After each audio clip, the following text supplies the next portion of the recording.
Hi everyone, welcome back to Go Fries. This is the Sharkoon Rebel C20 ITX RGB case.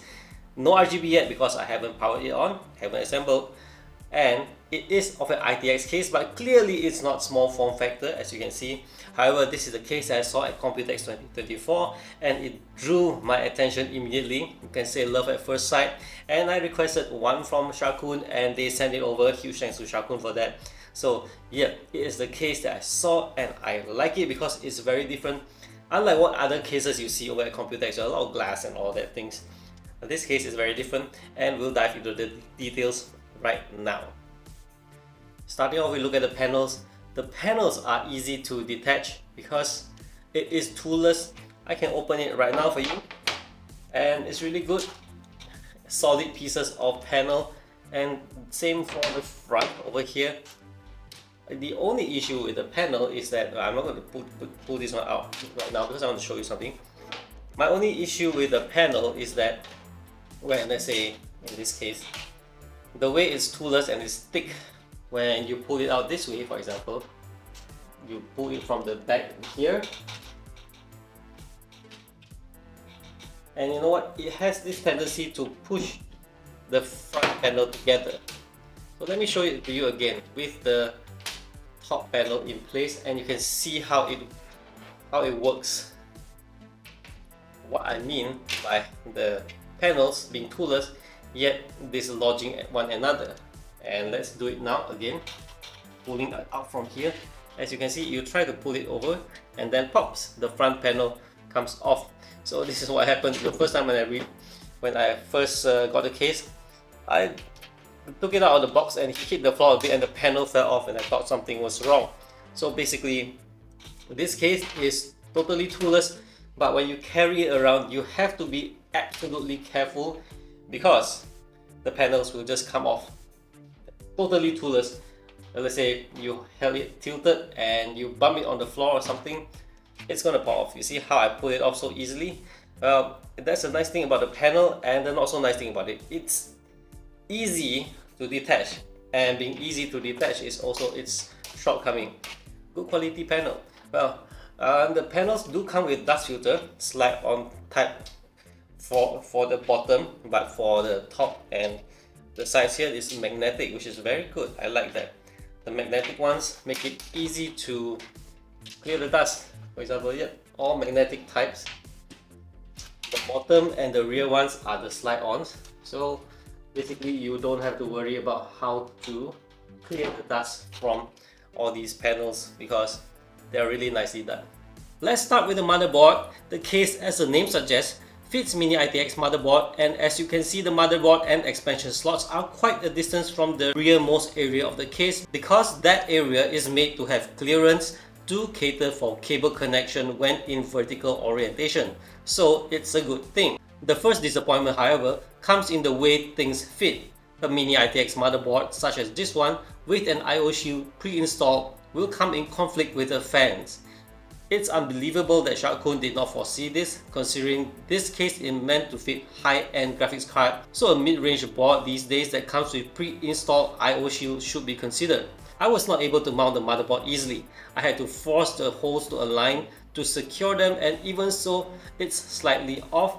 Remember that it's never good to have to apply strong pressure and see one of the components being bent. On the underside, you can route flat type cables under the motherboard or thin cables outside of the case structure, but that's about what you can do with the cable management as the panels are without any form of securing screw mounts. The space in the case itself could actually fit micro ATX motherboards. This I see as a lost opportunity to Sharkoon, given that the competition of similar design cases can accommodate micro ATX motherboard. The front structure does make the overall frame a lot more sturdy. However, removing this part will allow installation of micro ATX motherboards, and of course, with the I/O side of things shifted downwards a little. Large size graphics cards such as this PNY RTX 4080 Super fits easily. So plus point to that, while it's long, it can't fit much larger cards due to the space that's at the rear to cater for vertical orientation. On the top side, we see pre-installed RGB fans. I just wish that they have a fan mounting frame instead of directly mounting the fans on the case structure itself. This means that if I want to remove the fans, I have to remove all the other components like the cooler, the motherboard and whatever else, considering the motherboard is already in contact with the fan. The fans do not come with daisy chain capable cables, so managing power and ARGB to the fans is a nightmare. The case does come with a hub, but the hub is only for ARGB and you have to find ways to enable all three fans to spin. Most mini ITX boards do not have that amount of header, so you have to resort to splitter. I ended up using this thermal right hub to synchronize power and ARGB signals. So as you can see, I've completed the case, but it is ugly. I did clip the fan, the thing that I tied on earlier, but you know, I just want to see the length of the RGB cable from the fan, which is very long, nice. It can reach the hub at the front. However, regardless, the whole setup, I'm just not pleased with it. So we are going to do what this case can do, which other cases cannot, and that's to have it on in a vertical tower orientation. So this is the horizontal orientation. We will go with the vertical one, and let's get it done now. So here it is in vertical orientation. I do not want to drag you guys through the build process, because from that horizontal to vertical orientation, it took me almost 2 hours. It's not just a fitting of things. I had issues like things not working. I had to did a lot of cable management and getting things correct. As you can see, I must say that I did a pretty good job at cable management. There's nothing I can do for the area at the bottom, as going vertical meant that the I/O cables have to come from the underside of the system and it had to reach the other side of the motherboard. Even the reset pin from the bottom cannot reach the ARGB hub at the top, so there's no way for me to use the reset button to change the RGB when I'm in vertical orientation. You might have noticed that the fans are not different. I've changed the fans to SLEF Zephyr S because they look better and they come with daisy chain capable PWM and ARGB cables. In vertical orientation, all the cable connections are on the underside for your USB, VGA, display connection, that is. So everything is on the other side. So if you are using this orientation, plug everything in, power on, test if it's all working. You should not be touching it anymore, unless you don't mind tilting the case around, which is still quite difficult to reach those points. However, that's a positive part about this case. Is unlike say SSUPD Meshlicious, where without the feed you have problem with the DisplayPort connection. We had to find the L-type shape, then people had to 3D print the feed. For Sharkoon, kudos to them. What they did was they sacrificed the volume to make it practical so that they have clearance, and then with the feed, so you do not have to worry about having L-shaped connections for your DisplayPort, HDMI and whatever else. Really huge plus point to them for that. So overall, I think this is a really nice solid case. My only complaint is that my motherboard is now in conflict with the fan, which I hope to dismantle soon, because this is really disappointing. I want all fans to be there. Now I cannot use any motherboard with I/O shield there because it's pressuring it, and I don't like to have that pressure. And other than that, it's pretty much that. When you're using a tower cooler like I did, there's a frame here where you can mount AIO. When you're using a tower cooler, it cannot mount the fans. You can mount probably one, but not the other two, because it definitely will come into conflict with the tower cooler. However, if you are into AIO, 360mm AIO, you can mount on this case. All good. Now, my only concern is the price point of US dollars, about 170, at least based on the press release. So it is a good case. If you're going for something horizontal, then at 170 price point, it's difficult because the competition is about half the price and supports a lot more things.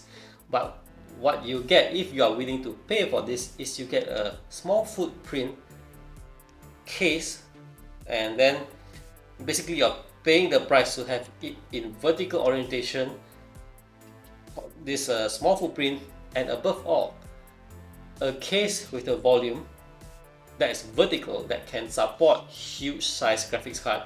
To what I remember, many vertical cases do not support large size graphics card, such as this, like this Sharkoon Rebel C20 ITX.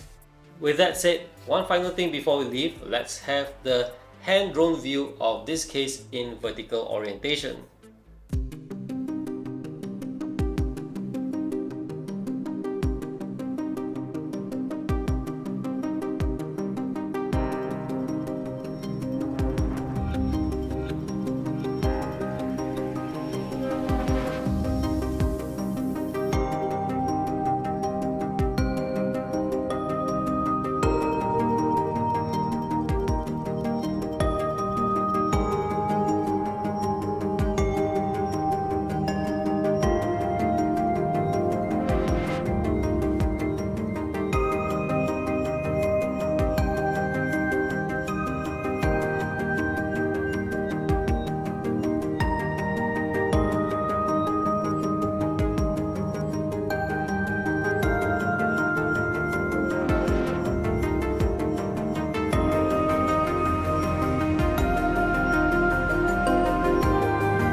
Alright, so we come to the end of this video. This video is challenging to make because I spent a lot of time building it in horizontal mode first to experience, and then going vertical mode, having to shift the feet and then reroute cables and all that. And I did cable management after reaching vertical mode, because horizontal, no point do any cable management in horizontal mode.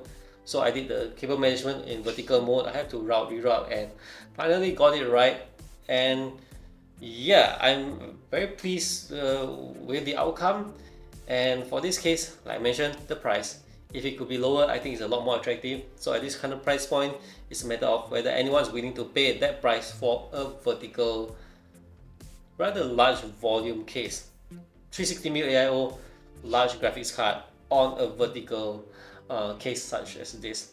That's it for this one. Thanks for watching, guys. Do remember to subscribe to my channel if you haven't, and I'll see you guys in the next one. Bye bye.